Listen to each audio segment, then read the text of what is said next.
السلام علیکم ناظرین و سامعین، ہم اس ویڈیو میں بات کریں گے سلطنت عثمانیہ کے بانی عثمان خان کی زندگی کے بارے میں، اور آپ کو مختصراً ان کی زندگی کے بارے میں بتائیں گے۔ عثمان خان کی شخصیت اس قدر سحر انگیز تھی کہ اس کا تأثر تقریباً 7 صدیاں گزر جانے کے باوجود آج بھی روز اول کی طرح بھرپور ہے۔ سلطنت عثمانیہ کی داغ بیل ڈالنے اور اسے مضبوط بنیادوں پر استوار کرنے میں عثمان خان کا کردار ناقابل فراموش ہے۔ آپ نے مسلمانوں کو دشمنان اسلام کے مظالم سے نجات دلانے کے لیے پرچم جہاد بلند کیا۔ اپنے سے کئی گنا بڑی طاقت کی آنکھوں میں آنکھیں ڈال کر اسے للکارا اور کئی محاذوں پر اسے شکست کا سامنا کرنے پر مجبور کر دیا۔ کفار کے خلاف جہاد کرنے کی وجہ سے آپ عثمان غازی بھی کہا جاتا ہے۔ عثمان خان کا تعلق ترکوں کے قبیلے اوغوز سے ہے۔ اس قبیلے کے مورث اعلیٰ اوغوز خان تھے۔ اس قبیلے سے تعلق رکھنے والے ترکان غز کہلاتے ہیں۔ 7ویں صدی ہجری 13ویں صدی عیسوی میں جب چنگیز خان اور اس کے بیٹوں نے عالم اسلام پر یلغار کی تو ترکان غز کا ایک قبیلہ اپنا وطن خراسان چھوڑ کر مہان چلا گیا۔ مہان موجودہ روس میں ترکستان کے مشہور شہر مرو کے قریب ایک گاؤں ہے۔ مہان کی تباہی کے بعد اس قبیلے کے سربراہ سلیمان شاہ 597 ہجری میں اناطولیہ چلے آئے۔ اناطولیہ سے مراد موجودہ ترکی کا وہ حصہ ہے جو ایشیا میں شامل ہے۔ کہتے ہیں کہ وہ جہاد کے خواہش مند تھے۔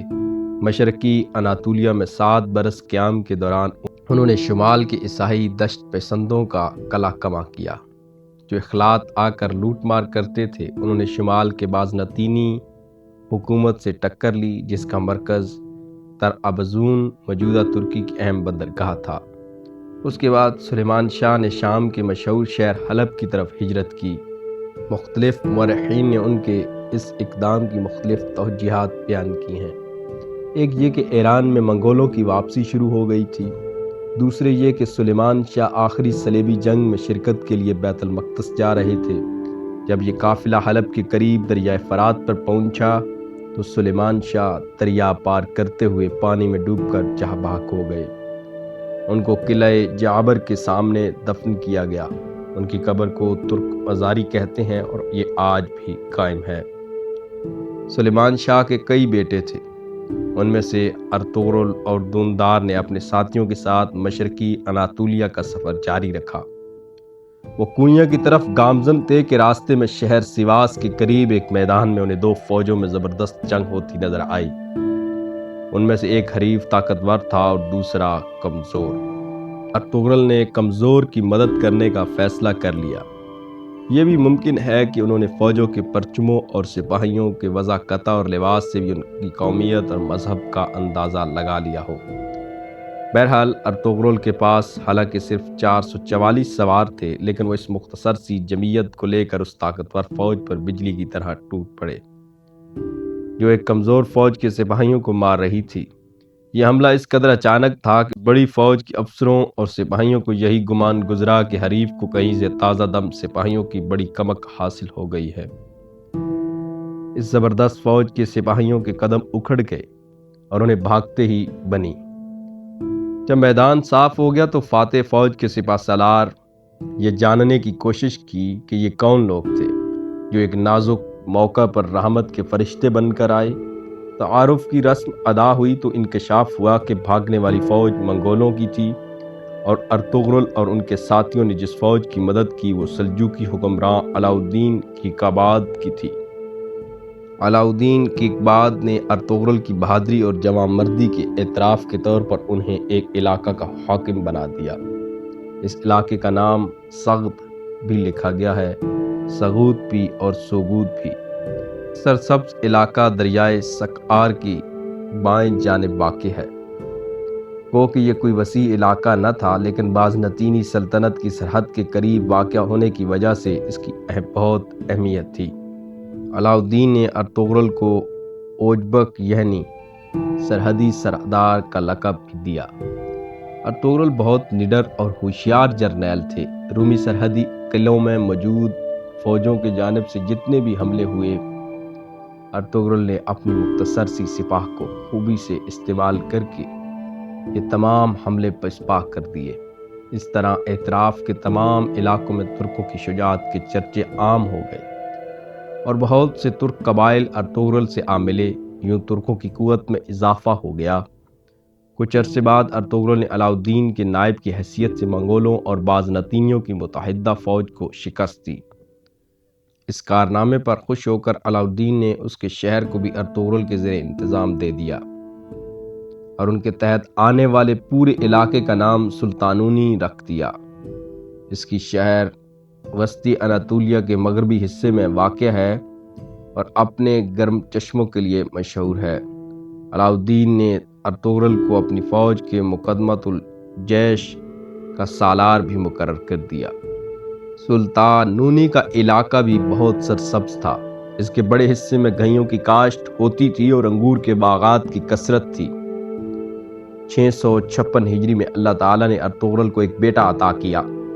ارطغرل نے اپنے بیٹے کا نام عثمان خان رکھا۔ لوگوں نے انہیں عثمان جوک یعنی پیارا عثمان یا ننھا عثمان کہنا شروع کر دیا۔ یہ وہی سال ہے جب منگولوں کے ہلاکت خیز طوفان نے بغداد کو تباہ و برباد کر کے رکھ دیا تھا۔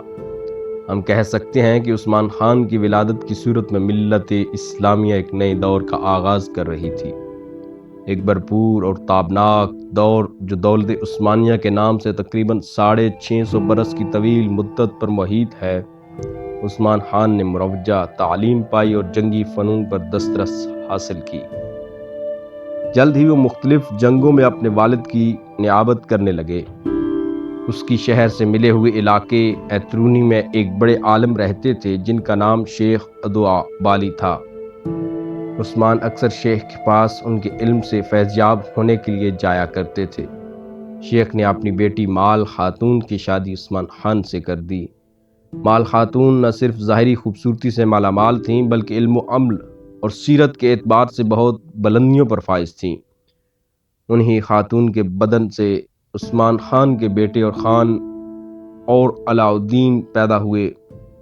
عثمان کے انتقال کے بعد اور خان ہی نے عثمانی مملکت کی باغ ڈور سنبھالی۔ 687 ہجری میں ارطغرل کا انتقال ہو گیا۔ ان کی عمر 90 سال تھی۔ انہیں سغود کے قریب دفن کیا گیا۔ ارطغرل کی وفات کے بعد ان کے زیر انتظام تمام علاقہ عثمان خان کے سپرد کر دیا گیا۔ عثمان خان نے انتظام اپنے ہاتھ میں لیتے ہی بازنطینی علاقوں کی جانب توجہ دی۔ اس کی ایک بڑی وجہ تو یہ تھی کہ وہ اسلام کی تبلیغ کرنا چاہتے تھے اور اسلام کے پیغام کو عام کرنے کے لیے کوشاں تھے۔ دوسری وجہ یہ تھی کہ بازنطینی حکومت آپس کی فرقہ وارانہ جنگوں اور بدنظمی کا شکار تھی۔ تاہم عثمان خان نے رومی سلطنت پر خود بڑھ کر حملے نہیں کیے بلکہ چھیڑ چھاڑ پہلے خود رومیوں نے شروع کی۔ عثمان خان کی اقتدار سنبھالنے کے صرف ایک سال بعد یعنی 688 ہجری میں کراجہ حصار کے قلعہ والوں نے حملہ کیا۔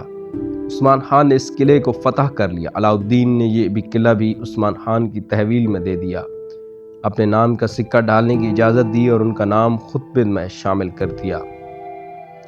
690 تک کا عرصہ عثمان خان نے اپنی قلم رو کے نظم و نسق کے سنوارنے میں صرف کیا۔ 697 ہجری میں رومیوں نے پھر حملہ کیا لیکن عثمان خان نے انہیں مار بھگایا۔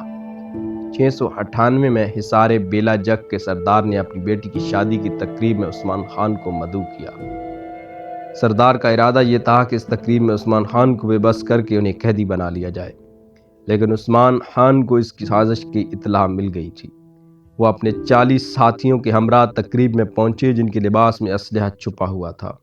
جب انہوں نے محسوس کیا کہ تقریب کے دوران میں ان پر قابو پا کر انہیں قید کرنے کی کوشش کی جا رہی ہے تو انہوں نے اپنے ساتھیوں کو اشارہ کیا اور بڑی چابک دستی کے ساتھ قلعے پر قبضہ کر لیا۔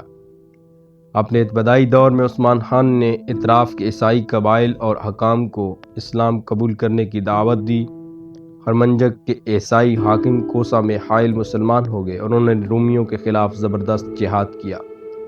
اسی دور میں شمال کی سمت ایناگول، یار حصار اور کوپری حصاری کے قلعے بھی فتح کیے گئے۔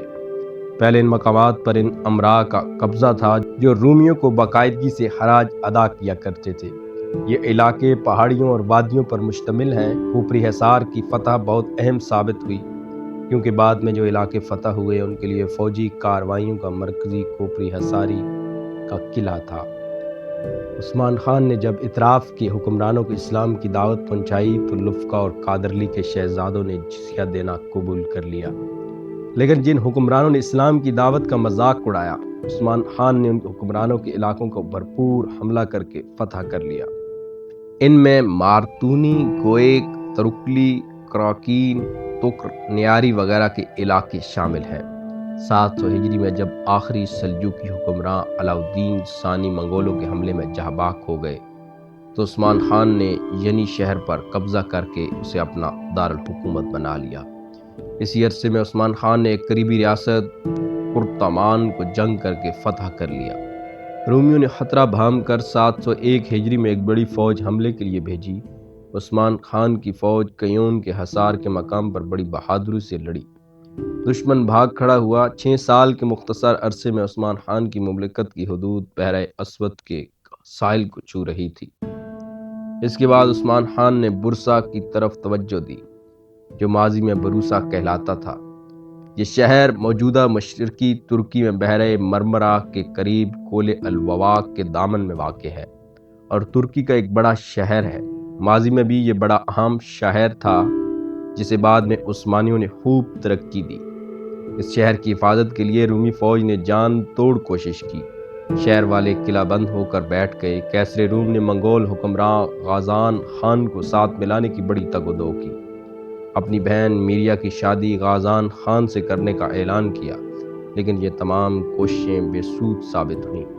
بہرحال یہ ضرور ہے کہ برسا والوں نے 717 ہجری تک، یعنی تقریباً 10 سال کے طویل عرصے تک عثمانی فوج کے محاصرے کے خلاف مزاحمت کی، لیکن عثمانی فوج کی مستقل مزاجی کے آگے وہ اس سے زیادہ نہ ٹھہر سکے۔